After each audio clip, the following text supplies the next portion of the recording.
Victoria memorial home residential స్కూల్లో విద్యా సంవత్సరానికి young India student kit and amenities distribution programme ఘనంగా నిర్వహించారు. ఈ కార్యక్రమంలో మంత్రి అడ్లూరి లక్ష్మణ్ ముఖ్య అతిథిగా హాజరై విద్యార్థులకు స్టూడెంట్ కిట్లు అవసరమైన సామగ్రిని పంపిణీ చేశారు.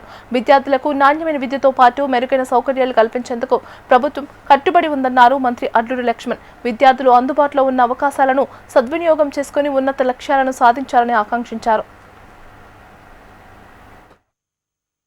ఈ రాష్ట్రంలో ఉన్నటువంటి వెల్ఫేర్ పరంగా చదువుతున్న పిల్లల భవిష్యత్తు గొప్పగా ఉండాలి, ఉన్నతమైన చదువులు చదువుకోవాలని ఒక ఆలోచనతోని ఎస్సీ వెల్ఫేర్ రెసిడెన్షియల్ స్కూల్స్ కానీ, ఎస్టీ ట్రైబల్ గురుకులాస్ కానీ, ఆశ్రమ స్కూల్స్ కానీ, బీసీ వెల్ఫేర్ స్కూల్స్ కానీ, కాలేజెస్ కానీ, అదేవిధంగా మైనార్టీ వెల్ఫేర్ పరంగా స్కూల్స్ అందరికీ కూడా ప్రజలు మార్పు కోరుకునే అవకాశం ఇచ్చిన తర్వాత 2023 డిసెంబర్ బాధ్యతలు తీసుకొని ఈ రాష్ట్రంలో ఉన్నటువంటి పిల్లలంతా కూడా గొప్ప చదువునియాలనే వారి యొక్క సంకల్పంతో మొదలు తీసుకున్నటువంటి గొప్ప నిర్ణయం డైట్ ఛార్జెస్. వెల్ఫేర్ పిల్లలు చదువుకున్నటువంటి పిల్లలందరూ కూడా మంచి ఆహారం ఉండాలి, ఆహారం ద్వారా ఆరోగ్యపరంగా పిల్లలు ఉండాలి, ఆరోగ్యపరంగా ఉన్నప్పుడు పిల్లలు బాగా చదువుకుంటారనే ఒక ఆలోచనతో గౌరవ ముఖ్యమంత్రి వర్యులు, గౌరవ ఆర్థిక శాఖ మంత్రులు ప్రభుత్వం నిర్ణయం తీసుకున్నది.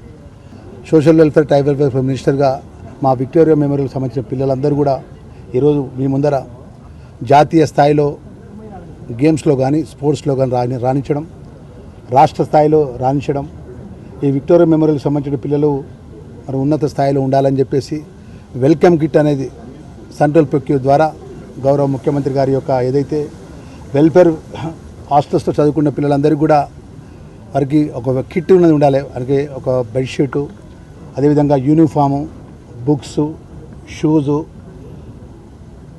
రాష్ట్రంలో కార్పొరేట్ స్కూల్స్లో ఏ విధంగా ఉంటారో మన వెల్ఫేర్ పిల్లలు కూడా ఆ విధంగా ఉండాలని చెప్పేసి ఈరోజు ఆ కిట్స్ గత కొన్ని నెలల కింద ఎల్బీ స్టేడియంలో ముఖ్యమంత్రి గారు లాంఛనప్రాయంగా వారు ప్రారంభించడం జరిగింది. దానిలో భాగంగా విక్టోరియా మెమోరియల్కి సంబంధించిన పిల్లలకు మన మంత్రిగా నేను కానీ, మా సెక్రటరీ గారు కానీ. మేడ్చల్ జిల్లా బొమ్మరాసిపేటలో రాష్ట్ర బీజేపీ అధ్యక్షులు రామచంద్రరావు పర్యటించారు. స్థానిక రైతుల భూ సమస్యలను తెలుసుకున్నారు. బాధిత రైతులతో మాట్లాడిన ఆయన సంబంధిత అధికారులతో చర్చించి సమస్యల పరిష్కారానికి పార్టీ తరపున కృషి చేస్తామని హామీ ఇచ్చారు.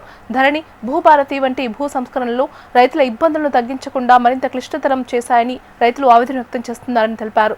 కొందరు తమ భూములను అక్రమ మార్గాల్లో కాల్చేయాలని ప్రయత్నిస్తున్నారని రైతులు తన దృష్టికి తీసుకొచ్చారని చెప్పారు.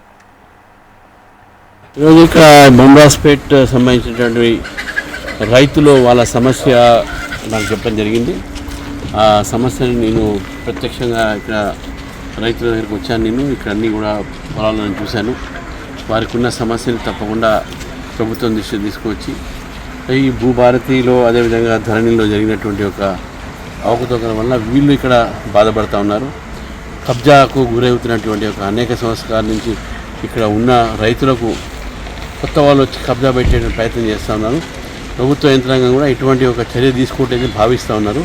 ఈ నేపథ్యంలో తప్పకుండా భారతీయ జనతా పార్టీ దీని విషయంలో తప్పకుండా ఆలోచిస్తుంది, అధికారుల దృష్టికి తీసుకువస్తే జరుగుతుంది. కేంద్రంలో గాడ్సే వర్సెస్ గాంధీల మధ్య యుద్ధం నడుస్తుందని కంటోన్మెంట్ ఎమ్మెల్యే శ్రీ గణేష్ అన్నారు. రాహుల్ గాంధీ, ప్రియాంక గాంధీ, మల్లికార్జున్ ఖర్గేల అరెస్టుకు నిరసనగా సికింద్రాబాద్లో కాంగ్రెస్ నేతలతో కలిసి ర్యాలీ చేపట్టారు. 12 సంవత్సరాల ఎన్డీఏ హయాంలో 152 ఎగ్జామ్ పేపర్ లీకులు జరిగాయని గుర్తు చేశారు. ఢిల్లీలో ధర్నా చేసిన విద్యార్థులపై లాఠీ చార్జ్ చేయడాన్ని ఖండించారు. సుమారు 20 మంది విద్యార్థులు ఆత్మహత్య చేసుకున్నారని, వారి కుటుంబాలకు కేంద్ర ప్రభుత్వం న్యాయం చేయాలని గణేష్ డిమాండ్ చేశారు. విద్యార్థుల హక్కుల గురించి పోరాటం చేస్తుంటే వారిని అరెస్టు చేసినందుకు నిరసనగా ఒక నిరసన ర్యాలీ చేయడం జరిగింది. కేంద్రంలో ఉన్న బీజేపీ ప్రభుత్వం, మోదీ ప్రభుత్వం ఎప్పుడు చూసినా కూడా గత 12 సంవత్సరాల 152 పేపర్ లీకులు చేశారు. ఎన్టీఏ ఏదైతే పరీక్షలు నిర్వహిస్తుందో అది సక్రమంగా జరగాలి, పారదర్శకంగా ఉండాలి, వారిని అందులో కూడా ప్రక్షాళన జరగాలి. 22 మంది ఆత్మహత్య చేసుకుంటే వారి గురించి న్యాయం చేయాలని డిమాండ్ చేస్తుంటే ఏనాడు మోదీ గారు కానీ కేంద్ర విద్యాశాఖ మంత్రి ధర్మేంద్ర ప్రధాన్ పట్టించుకోలేదు. ఇంకా చెప్తే వారిని టెర్రరిస్టులకు వివరించి మొన్న లాఠీ చార్జీలు కూడా చేశారు. ఎవరైతే ఆత్మహత్య చేసుకున్నారో వారికి న్యాయం చేయాలి. 152 పేపర్ లీక్ అయితే ఇంతవరకు కేంద్ర ప్రభుత్వం ఏ ఒక్కరిపైన కఠిన శిక్ష విధించలేదు. వారి మీద కఠిన శిక్ష విధించాలి. రానున్న అన్ని పరీక్షలు పారదర్శకంగా చేయాలన్నదే రాహుల్ గాంధీ గారిది కాంగ్రెస్ పార్టీ డిమాండ్. ధర్మేంద్ర ప్రధాన్ గారు రిజైన్ చేయకుంటే ఈ డిమాండ్ రానున్న రోజుల్లో మోదీ గారు రిజైన్ చేయాలని కూడా డిమాండ్ మొదలైతుంది. అది కూడా నిన్ననే మన గౌరవ ముఖ్యమంత్రి రేవంత్ రెడ్డి గారు అన్నారు, మన తెలంగాణ రాష్ట్రం నుంచే ఈ మూవ్మెంట్ స్టార్ట్ చేస్తాం. గాంధీ వర్సెస్ గాడ్సేకి ఇది ఒక ఫైట్ జరుగుతుంది. క్రెడాయ్ హైదరాబాద్ ఆధ్వర్యంలో ఆగస్టు 28 నుండి 30 వరకు హైటెక్స్ ఎగ్జిబిషన్ సెంటర్లో నిర్వహించనున్న 2 క్రెడాయ్ ప్రకటించింది. రేటు తాగదు, డిమాండ్ తగ్గదు అనే థీమ్తో ఈ ఏడాది ప్రాపర్టీ షోను నిర్వహిస్తున్నామని వెల్లడించింది. హైదరాబాద్లో జీసీసీల రాకతో పాటు వేగవంతమైన వృద్ధితో నివాస వాణిజ్య సముదాయాలకు డిమాండ్ పెరుగుతుందని పేర్కొంది. సొంతింటి కల సాకారం చేసుకోవాలనుకునే వారికి ఇదే సరైన సమయమని CREDAI Hyderabad president Jaideep Reddy, president elect జగన్నాథరావులు తెలిపారు. 3 రోజులు క్రెడాయ్ వారిది ప్రాపర్టీ షో. అది ప్రతి సంవత్సరం ఆగస్ట్ అనగానే మనకి చాలా మంచి రోజులు. ఆ మంచి రోజులతో పాటు ఈ క్రెడాయ్ ప్రాపర్టీ షో కూడా రావడం చాలా అందరికీ మంచిది. అది అతి వేగంగా పెరుగుతున్న సమయంలో ఈ ప్రాపర్టీ షో కూడా ఎంతో అవసరం. ఎందుకంటే ప్రతి ఒక్క వీకెండ్ మనం ఒక్కొక్క ప్లేస్కి వెళ్ళి ఒక్కొక్క ఆఫీస్కి వెళ్ళి చూసే బదులు ఈ ప్రాపర్టీ షోలో అడ్వాంటేజ్ ఏంటంటే ఇప్పుడు మనం ఇల్లు అదే కొనుక్కోవాలనుకున్నప్పుడు అన్ని ఇక్కడ ఒక టాప్ బిల్డర్స్, బ్రాండెడ్ బిల్డర్స్ అందరూ ఉంటారు. కానీ ఇక్కడ అది ప్రత్యేకత ఏంటంటే అది రెరా అప్పుడు ఉన్న ప్రాజెక్ట్స్ మాత్రమే డిస్ప్లే పడతాయి. సో ఆ కొనుగోలుదారు ఎటువంటి వరి లేకుండా they can come and straight away just select the property at this Kradai property show. Affordable housing అనేది ఇప్పుడు ఆల్మోస్ట్ ఒక 90 lakhs to 1 crore is today what is affordable. So అందులో కూడా చాలా చాయిస్ ఉంది మనకి. North Hyderabad, south Hyderabad, east Hyderabad, west హైదరాబాద్లో కూడా మా దగ్గర దాదాపు అదే ఒక 60-70 lakhs నుంచే ఉంటాయి మన ప్రోడక్ట్స్ ఉంటాయి. అది ఓపెన్ ప్లాట్స్ ఉంటాయి, కమర్షియల్ స్పేస్ ఉంటాయి, అది ఇండిపెండెంట్ విల్లాస్ ఉంటాయి. మీరు అన్నీ వచ్చి అక్కడ చూసుకోవచ్చు. హైదరాబాద్ నగరానికి చారిత్రక గుర్తుగా నిలిచిన హుస్సేన్ సాగర్ ఇప్పుడు కాలుష్య భారంతో సతమతమవుతోంది. ఒకప్పుడు నగర అంతరాలను ప్రతిబింబించిన ఈ జలాశయం అడుగున భారీగా వ్యర్థాలు, సంవత్సరాలుగా పేరుకుపోయిన పూడిక ఉన్నట్లు వెలుగులోకి వచ్చింది. హుస్సేన్ సాగర్ అడుగున వ్యర్థాలు, కొండల్లాంటి పూడిక పేరుకుపోయిందనే చేదు నిజం ఇప్పుడు బట్టబయలైంది. నీటి నాణ్యతపై ప్రభావం చూపుతున్న ఈ పరిస్థితి పర్యావరణవేత్తల్లో ఆందోళన కలిగిస్తుంది. దీనిపై మరింత సమాచారం మా ప్రతినిధి ప్రియాంక అందిస్తారు. నగర నడిబొడ్డున ఉన్న చారిత్రాత్మక హుస్సేన్ సాగర్ సుందరీకరణ పనుల్లో ఒక విస్తురుపోయే నిజం వెలుగు చూసింది. సాగర్ అందాలను బయట పెట్టేందుకు ఇక్కడ పనులు చేపట్టగా నీటి మద్దం తగ్గించడంతో కూడా ఒక్కసారిగా లోపల పేరుకుపోయిన భారీ పూడికతీత, చెత్త చెదారం, ఇతర వ్యర్థాలన్నీ కూడా బయటపడ్డాయి. దీనికి సంబంధించి మనం ఇక్కడ విజువల్లో కూడా చూసుకోవచ్చు. మొత్తం అంతా కూడా పూడికతీత ఎలా బయటికి వచ్చిందో. హుస్సేన్ సాగర్ సుందరీకరణ పనుల్లో భాగంగా పివి నరసింహారావు మార్గం నుంచి కూడా tank bund, lake view point నుండి సంజీవయ్య పార్క్ వరకు ప్రత్యేకంగా ఈ కట్ట నిర్మాణం అయితే చేపడుతున్నారు. అయితే ఈ నిర్మాణం కారణంగా కూడా మొత్తం సాగర్లోని నీటిని అయితే కిందకు విడుదల చేశారు. నిర్మాణ పనుల కోసం హుస్సేన్ సాగర్లో దాదాపుగా 10 అడుగుల మేర నీటి మట్టం తగ్గించారు అధికారులు. నీరు తగ్గడమే ఆలస్యం. ఇప్పటి వరకు నీటి అడుగున దాగి ఉన్న భారీ మట్టి దిబ్బలు ఒక్కసారిగా పైకి తేలాయి. సాగర్లో నీటి శాతానికి కంటే కూడా దశాబ్దాలుగా పేరుకుపోయిన పూడికలు, ప్లాస్టిక్, అదేవిధంగా ఇతర ఘన పదార్థాల వ్యర్థాలే అధికంగా ఉన్నాయని చేదు నిజం కూడా ఈ విజువల్ చూస్తేనే మనకు తేట తెల్లమైపోతుంది.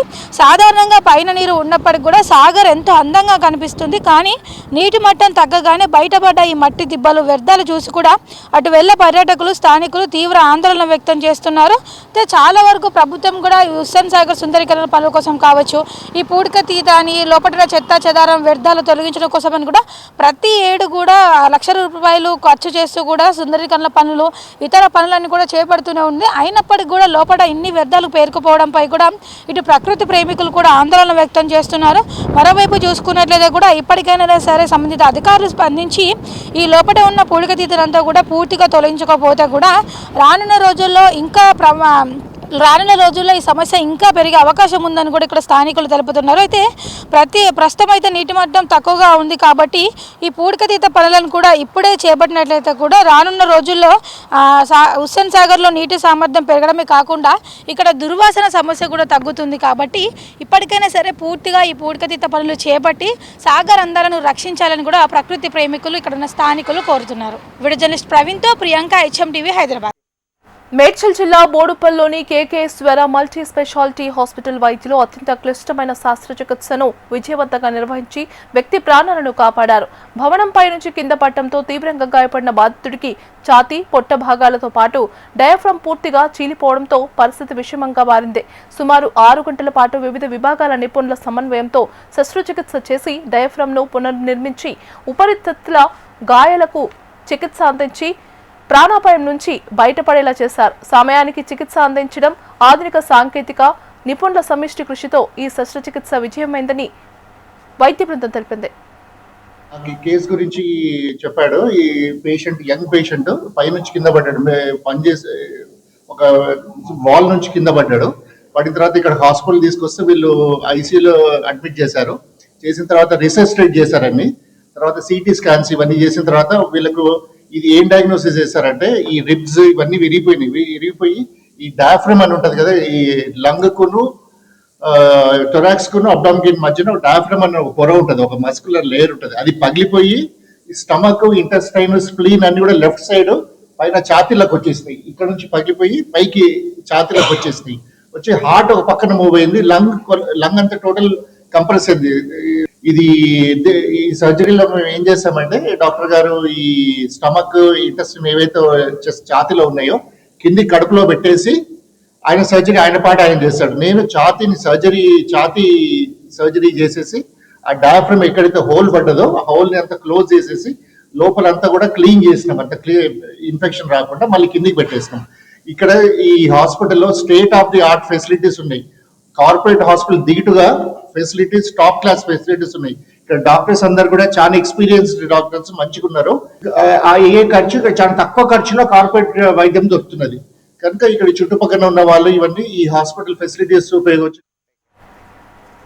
కాప్రా సర్కిల్ పరిధిలో సబ్ స్టేషన్ నిర్మాణంపై వివాదం మరింత ముదురుతోంది. విద్యుత్ శాఖ అధికారుల తీరుపై తీవ్ర అభ్యంతరం వ్యక్తం చేశారు. భవానభూషి కార్పొరేటర్ హౌస్ బిల్డింగ్ సొసైటీ అధ్యక్షుడు సీతా ఆంజనేయులు కోర్టు వివాదంలో ఉన్న స్థలంలో 2 కాలనీల మధ్య సబ్స్టేషన్ నిర్మాణం చేపట్టడం చట్ట విరుద్ధమని ఆయన ఆరోపించారు. హైకోర్టు స్టేటస్ కో ఆర్డర్ ఉన్నప్పటికీ పనులు కొనసాగించడం సరికాదని అన్నారు. సబ్స్టేషన్ వల్ల ప్రజల ప్రాణాలు, ఆస్తులకు ప్రమాదం ఏర్పడే అవకాశం ఉందని ఆందోళన వ్యక్తం చేస్తూ నిర్మాణ పనులను వెంటనే నిలిపివేయాలని ప్రభుత్వాన్ని, విద్యుత్ శాఖ అధికారులను డిమాండ్ చేశారు. భావనారుషి సొసైటీ 1984లో ఏర్పడి ఎదురుంగ స్థలం 1997లో ఇక్కడ గౌడ్స్ దగ్గర నుంచి రిజిస్ట్రేషన్లు చేసుకుని ఉన్నటువంటి స్థలం. దానికి 2009లో జిహెచ్ఎంసి వాళ్ళు మాకు లేఅవుట్లో కూడా పర్మిషన్ ఇచ్చిండ్రు. లేఅవుట్లో కూడా మా ఆధీనంలో ఉంది. కానీ అక్కడ సాయిబాబా వెల్ఫేర్ అసోసియేషన్ అని ఒక వాళ్ళు ఈ స్థలంలో కొంత మాకు సంబంధించి ఉంది, మాకు ఇవ్వాలి ఇది అని ప్రభుత్వంతో వాళ్ళు కొట్లాడము, కోర్టు కేసులు ఇవ్వడము, ఇది 2001 నుంచి ఇప్పటి వరకు కోర్టులో ఉంది. ప్రస్తుతం మా సొసైటీకి కోర్టులో స్టేటస్ కో ఆర్డర్ ఉంది. అయినప్పటికీ కూడా రెవెన్యూ అధికారులు సుచరిత అనే మేడం ఇక్కడ తహసీల్దార్గా పనిచేస్తున్నప్పుడు ఆ స్థలాన్ని ఆమె ఆధీనంలోకి తీసుకోవడానికి ప్రయత్నం చేసినప్పుడు మేము వెళ్ళి అన్ని విధాల ఆమెను ఇది చేసినాం. అప్పుడు కొద్దిగా 2 మధ్యవర్తులు వచ్చిండ్రు. వాళ్ళు సార్ దీన్ని ఇట్లా కాదు, మీరు కొంత డబ్బు చెల్లిస్తే తప్ప ఇది కాదు అని చెప్తే ఇది సొసైటీ, మేము దీంట్లోకి వెళ్ళి 10,000 రూపాయల కంటే ఎక్కువ ఎవరికి ఇవ్వడం కుదరదు, అది ఏదున్నా కోర్టు కచేరీలనే చూడడం జరుగుతుంది అనుకున్నాం. హైదరాబాద్ నగర రోడ్లు రోజురోజుకు అధ్వానంగా మారుతున్నాయి. గతుకులు, అతుకుల రోడ్లపై వాహనాలు నడపలేక వాహనదారులు తీవ్ర ఇబ్బందులు పడుతున్నారు. ముఖ్యంగా షేక్పేట్ నాలా నుంచి హైటెక్ సిటీ వైపు వెళ్లే రహదారి మధ్యలో పెద్ద పెద్ద గుంతలు ప్రమాదాలకు కారణమవుతోంది. వాహనదారులు ప్రమాదాలకు గురవుతున్న అధికారులు పట్టించుకోవడం లేదని స్థానికులు, వాహనదారులు ఆవేదన వ్యక్తం చేస్తున్నారు. దీనిపై మరింత సమాచారం మా ప్రతినిధి రజిత అందిస్తారు. హైదరాబాద్ నగర రోడ్లు నరకానికి దారులుగా మారుతూ ఉన్నాయి. ఎక్కడ రోడ్ల మీద చూసినా గతుకులు అతుకులు అయితే కనిపించకుండా ఉండడం లేదు. ఏ రోడ్డు పరిస్థితి చూసినా నగర వ్యాప్తంగా ఇదే సిచ్యువేషన్ ఉంది అని చెప్పుకోవచ్చు. ప్రస్తుతం మనం షేక్పేట నాలా నుండి దర్గా వైపు వెళ్ళేటువంటి రహదారి పైన ఉన్నాము. ఈ రోడ్డు పరిస్థితి చూడొచ్చు ఎంత అధ్వానంగా ఉందో. రోడ్డు మధ్యలో పెద్ద గుంత ఉంది. ఈ గుంత మీద నుంచే వాహనాలు వెళ్తూ ఉన్నాయి. ఆ గుంతలో పడి ప్రతినిత్యం కూడా ఎంతో మంది గాయాల పాలవుతున్నారు, యాక్సిడెంట్ అవుతున్నాయని కూడా ఇక్కడ ఉన్నటువంటి స్థానికులు చెప్తున్నారు. ఈ రోడ్డు బాగు చేసేందుకు సంవత్సరం క్రితమే నిధులు కూడా మంజూరయ్యాయి.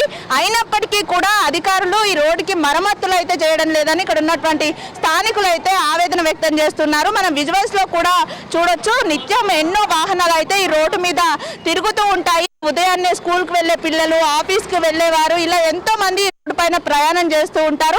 వారంతా కూడా ఈ గుంతల రోడ్ల మీద వాహనాలు నడుపుతూ తీవ్ర ఇబ్బందులను ఎదుర్కొంటున్నారు. అసలు ఇప్పుడు బోనాల పండుగ కూడా రాబోతుంది. బోనం ఎత్తుకొని ఈ దారి మీదనే వెళ్లాల్సి ఉంటుంది. మహిళలంతా కూడా ఇంత అధ్వానమైనటువంటి రోడ్లు ఉంటే ఎలా వెళ్ళాలని కూడా వారంతా చెప్తున్నారు. ఇక్కడ ప్రజెంట్ మనతో పాటు కొంతమంది స్థానికులు ఉన్నారు. ఒకసారి మాట్లాడించే ప్రయత్నం చేద్దాం. అమ్మ చెప్పండి, గుంతల నుండి ఎన్ని రోజులు అవుతుంది? మీరు ఎప్పుడైనా అధికారులకు చెప్పారా? వారి నుండి ఎటువంటి రెస్పాన్స్ వచ్చింది? నా పేరు ప్రియాంక, నేను ఉండేది షేక్పేట్ సత్య కాలనీ. ఇది చాలా సంవత్సరాల నుంచి ఈ గుంతలు ఇట్లా ఉన్నాయి. ఇక్కడ నుంచి పిల్లలు పోతారు కదా, చిన్న పిల్లలు చాలా మంది పడిపోతారు కింద. ఇది రోడ్లు కొంచెం మంచిగా చేపియాలి. ఇప్పుడు ప్రెసెంట్గా బోనాలు వస్తుంది, అందరు బోనం తీసుకుపోతారు, వాళ్ళు కింద చూసుకోరు, కింద పడిపోగలరు. ఈ రోడ్లు కొంచెం మంచిగా చేపియాలని, అంతే, ఇంకా ఏం లేదు. Thank you.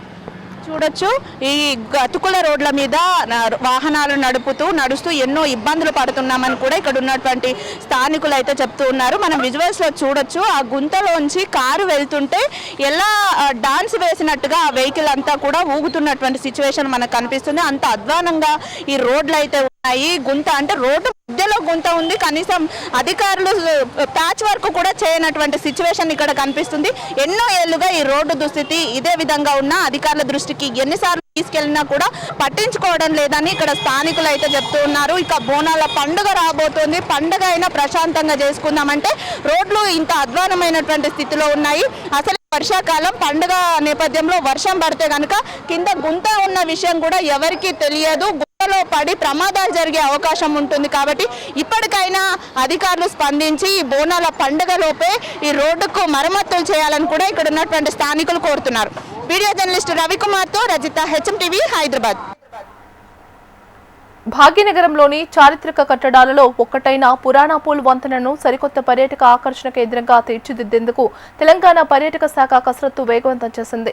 100 ఏళ్ల చరిత్ర కలిగి మూసీ నదిపై జంట నగరాలను అనుసంధానించిన మొట్టమొదటి బ్రిడ్జిగా ప్రసిద్ధి చెందినది పురాణాపూల్ వంతెన.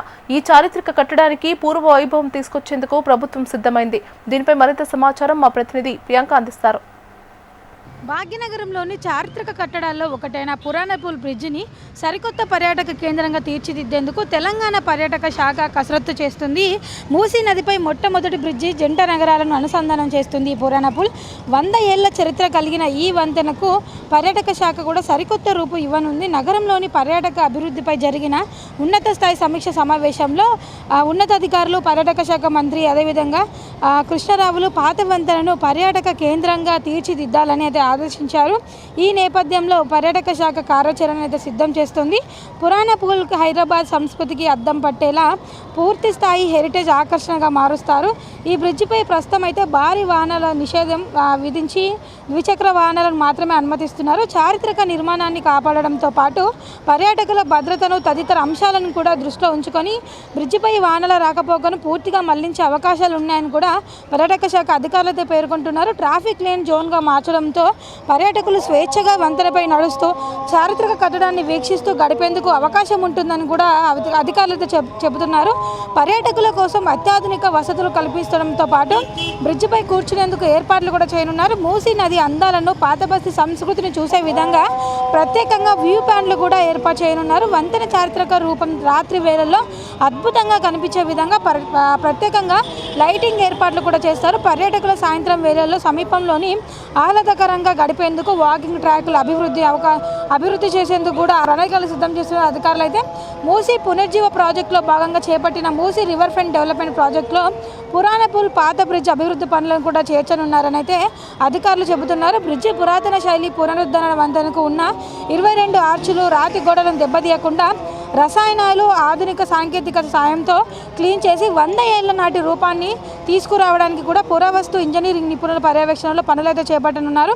ఈ వంతెన ప్రత్యేకత చూసుకున్నట్లయితే కూడా దీన్ని అయితే 1578లో నిర్మించారు. మూసికి 2 వైపులా ఉన్న నగరం అనుసంధానం చేసే విధంగా దీన్ని నిర్మించడం జరిగింది. 600 మీటర్లతో పాటు 35 అడుగుల వెడల్పు, అదేవిధంగా నది అడుగు భాగం కంటే కూడా ఎత్తు దాదాపుగా 54 అడుగులు, ఆర్చులు 22 ఉన్నాయి. మొత్తానికి చూసుకున్నట్లయితే కూడా ఇది కనుక పర్యాటక శాఖగా అభివృద్ధి చెందినట్లయితే కూడా నగరంలో సరికొత్త పర్యాటక కేంద్రం అయితే అభివృద్ధిలోకి రానుంది. ఇక నుంచి హైటెక్ సిటీ అందాలనే కాదు, పాత బస్తీ అందాలను కూడా వీక్షించే విధంగా ఈ పురాణ పూల్ అభివృద్ధి చేస్తే కనుక ఎంతగానో యూజ్ అవుతుంది. కొత్తగా వచ్చే విజిటర్స్కి కావచ్చు, హైదరాబాద్ నగరవాసులకి కూడా కావచ్చు. ఇప్పుడు జర్నలిస్ట్ రవితో ప్రియాంక, HMTV, హైదరాబాద్. ఒకప్పుడు వందలాది మంది విద్యార్థుల కోలాహలంతో విద్యా బుద్ధులతో కలకలలాడిన సికింద్రాబాద్ సీతాఫల్ మండి ప్రభుత్వ విద్యా సంస్థల ప్రాంగణం ఇప్పుడు ఆదరణ లేక అభివృద్ధి నోచుకోక అధ్వానంగా మారింది. ఒకప్పుడు విద్యార్థుల కలలకు పునాదిగా ఉన్న విద్యా సంస్థ నేడు అసాంఘిక శక్తులకు అడ్డాగా మారింది.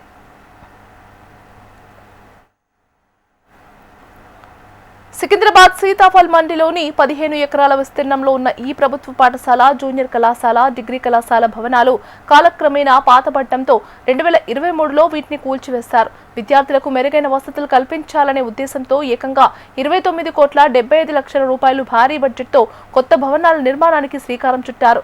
పనులు మొదలుపెట్టిన అధికారులు పునాదులు, పిల్లర్లు వేసి ఆ పనిని అక్కడికే వదిలేశారు. అప్పటి నుంచి ఇప్పటి వరకు నిర్మాణం ముందుకు సాగలేదు.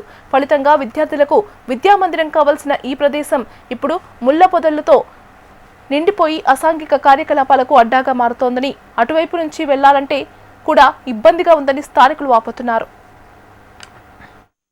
ఎందుకంటే పిల్లలు ఎక్కడెక్కడ పోయి చదువుకుంటున్నారు. రైల్వే ట్రాక్ అవతల పోనీకి ఇబ్బంది అవుతుంది వాళ్ళకి. ఫ్లైఓవర్ పై నుంచి చిన్న పిల్లలు అలా ట్రాక్ ఉంది, ఎట్లా వెళ్తారు? ఇక్కడ ఫస్ట్ నుంచి డిగ్రీ వరకు ఉండే ఇక్కడ అది ఒకటి. అక్కడ పిల్లల్ని ఎక్కడెక్కడో డిస్ట్రిబ్యూట్ చేసి పేరెంట్స్ కూడా మొత్తుకుంటున్నారు, పిల్లల పేరెంట్స్. ఎందుకంటే అది లాంగ్ పడిపోయింది, మాకు దగ్గర ఉందని చేసినాము, ఇప్పుడు ఇంత లాంగ్ అయిపోయిందని చెప్పి వాళ్ళు కూడా అబ్జెక్షన్ చేస్తారు.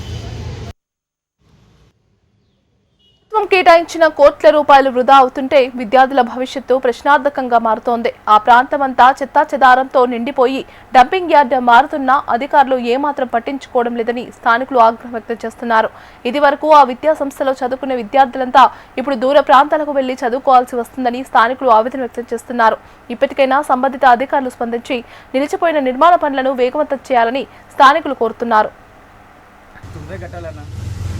అంతకుముందు కమిషన్ ఎవరికి ఇచ్చిర్రో ఆ కాంటాక్ట్ ఎవరో అది సంబంధం లేకుండా కాంగ్రెస్ గవర్నమెంట్ పట్టించుకొని ఈ ఆర్ఎం సిచ్యువేషన్ తలుచుకుంటే 6 నెలలుగా 1 ఇయర్లోపై కంప్లీట్ చేస్తారు. ఆ నమ్మకం ఉంది పబ్లిక్. డిస్టర్బెన్స్ చెప్తున్నాను, అన్ని కూలగొట్టిన సామాన్ అంతా తీసుకొని ఆనేస్తారు, ఆ రోడ్డు కూలగొట్టిన సామాన్ ఆనేస్తారు, కార్లు పార్కింగ్ పెడతారు, మళ్ళీ రాత్రిపూట మందు తాగుతారు, సిగరెట్ తాగుతారు, గంజాయి బ్యాచ్ అవుతుంది. వాళ్ళు ఇబ్బంది అవుతుంది. మాకు కూడా వస్తుందన్న కానీ లేట్ ఎప్పుడో ఒకసారిగా వాళ్ళకి ఏమైనా ఫోన్లు పోతే అప్పుడు వస్తారు, కానీ ప్రత్యేకించి ఏమి ఉండదు. ఈ ఆర్ఎం సంతోషంగా తలుచుకుంటే 1 ఇయర్ చేస్తాడన్న, ఆయన చేయాలని నేను అనుకుంటున్నాను. ఫీజు రీఎంబర్మెంట్ ఒకటి మెయిన్ ఆపేసింది మన రేవంత్ రెడ్డి అన్న. ఆ ఫీజు రీఎంబర్మెంట్ ఇస్తే అన్ని దీంట్లో కూడా వచ్చేస్తాయి, ఈ స్కూల్ ఫండ్ కూడా వచ్చేస్తుంది, కాలేజ్ ఫండ్కి వచ్చేస్తుంది. ఆ ఫీజు రీఎంబర్మెంట్ ఒకటి ఆపేసిండు, స్టూడెంట్లకు చాలా ఇబ్బంది అవుతుంది దానివల్ల. ఆ ఫీజు రీఎంబర్మెంట్ అమౌంట్ ఒక్కటి శాంక్షన్ చేసింది అనుకోండి, అది అమౌంట్ నీకు ఎడ్యుకేషన్ కాబట్టి ఈ స్కూల్ కట్టడానికి కూడా అందరికీ యూజ్ చేసుకోవచ్చు. వర్షాకాలంలో బయట జోరు వర్షం కురుస్తుంటే నోటికి వేడిగా ఏదైనా తినాలనిపిస్తుంది. బజ్జీ, పకోడీ వంటి స్నాక్తో పాటు వర్షానికి పర్ఫెక్ట్ స్నాక్ మరొకటి ఉంది, అదే స్వీట్ కార్న్. వర్షాకాలంలోనే విరివిగా లభించే ఏ స్వీట్ కార్న్ను ఉడికించి తిన్నా, కాల్చి తిన్నా ఎంతో రుచిగా ఉంటుంది. వర్షాకాలంలోనే స్వీట్ కార్న్కు మంచి డిమాండ్ ఉంటుంది. దీనిపై మరింత సమాచారం మా ప్రతినిధి రజిత అందిస్తారు. వర్షాకాలంలో ముసురు వర్షం పడుతుంటే నాలిక మీద టేస్ట్ బడ్స్ నాట్యం ఆడుతూ ఉంటాయి. ఏదో ఒక ఆహారం వేడివేడిగా తినాలనిపిస్తూ ఉంటుంది. అయితే మనం ఇంట్లో పకోడీ బజ్జీ వంటివి వేసుకొని తింటూ ఉంటాము. అయితే ఎప్పుడు నూనెలో స్నానం చేసే ఇటువంటి స్నాక్ ఐటమ్స్ కాకుండా ఇటు నాలుకకు రుచిని అందించి అటు ఒంటికి ఆరోగ్యాన్ని కూడా అందించే, అదేవిధంగా వర్షాకాలంలోనే విరివిగా లభించే ఒక స్నాక్ ఐటమ్ గురించి నేను ఇప్పుడు చూపిస్తున్నాను. అదే స్వీట్ కార్న్. మనం విజువల్స్లో కూడా చూడొచ్చు. దీనిని మన దేశంలో ఎక్కువగా ఖరీఫ్ పంటగా సాగు చేస్తుంటారు. అందుకే ఈ సీజన్లో ఎక్కువగా లభిస్తుంది. ఇంకా ఆగస్టు మాసం నుండి అయితే దీని లభ్యత ఎక్కువగా ఉంటుంది. అయితే ఇప్పుడు కూడా రోడ్ల మీద ఈ స్వీట్ కార్న్ ఎక్కువగా మనకు కనిపిస్తుంది. మనం విజువల్స్లో కూడా చూడొచ్చు ఎంత బాగా ఈ స్వీట్ కార్న్ని కాలుస్తున్నారో చూస్తున్నాము. అంటే ఎవరైతే ఈ స్వీట్ కార్న్ లవర్స్ ఉంటారో వారి అభిరుచికి అనుగుణంగా దీనిని కాల్చుకొని తినడము, లేదంటే ఉడకబెట్టుకొని తినడం వంటివి చేస్తూ ఉంటారు. ఇక ఈ కాల్చిన ఉడకబెట్టిన స్వీట్ కార్న్ మీద నిమ్మకాయతో పాటు ఉప్పు కారం ఇటువంటివి పూసి తింటే ఎంతో టేస్ట్గా ఉంటుంది. అయితే ఈ స్వీట్ కార్న్ వల్ల రుచి మాత్రమే కాదు, ఆరోగ్య ప్రయోజనాలు కూడా అనేకం ఉంటాయి. స్వీట్ కార్న్లో fibre, vitamin B, vitamin C, folate వంటి పోషకాలు ఎక్కువగా ఉంటాయి. జీర్ణక్రియకు సహాయపడడంతో పాటు శరీరానికి తక్షణ శక్తిని అందించడంలో కూడా కీలక పాత్ర పోషిస్తాయని చెప్పుకోవచ్చు. అంటే చూడొచ్చు మనము ఎక్కువగా వర్షాకాలంలో ఏదో ఒక స్నాక్ మనకి తినాలనిపిస్తూ ఉంటుంది వర్షాలు పడుతున్నటువంటి సమయంలో వేడివేడిగా. అయితే ఎప్పుడు బజ్జీ పకోడీ ఇలాంటివి కాకుండా ఇటువంటి ఆరోగ్యకరమైనటువంటి స్నాక్ ఐటమ్స్ని తినడం ఎంతో మంచిదని కూడా వైద్య నిపుణులు సూచిస్తూ ఉన్నారు. సో చెప్పండి, మీకు స్వీట్ కార్న్ అంటే బాగా ఇష్టమా? బాగా ఇష్టం. ఇంకా వర్షం పడేటప్పుడు ఇంకా ఎక్కువ ఇష్టమా? కాల్చిన స్వీట్ కార్న్ తింటారా లేదంటే ఉడకబెట్టిందా? కాల్చింది ఎక్కువ తింటాను నేను. తీసుకుంటున్నారు కదా, ఎలా తింటారు? దీని కాంబినేషన్ ఏం తింటారు? దీని కాంబినేషన్ సాల్ట్ ఇంకా పెప్పర్ బాగుంటుంది. ఇంకా దాంట్లో మంచి కాంబినేషన్. ఈ వర్షాకాలం కదా బాగానే ఉంటుంది. ఇంకా టేస్ట్ ఉంటుంది. అందుకని 3 తీసుకెళ్తున్నాను. ఇంకా అందరు తింటాం ఫ్యామిలీ మొత్తం అని.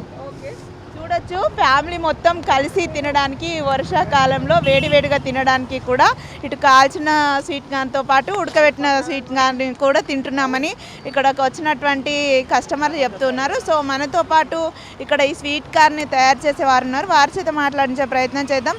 చెప్పండి, ప్రజెంట్ ఎట్లా ఉంది ధర స్వీట్ కార్న్ది? ధర 25 రూపీస్. 25 రూపీస్ ఈచా?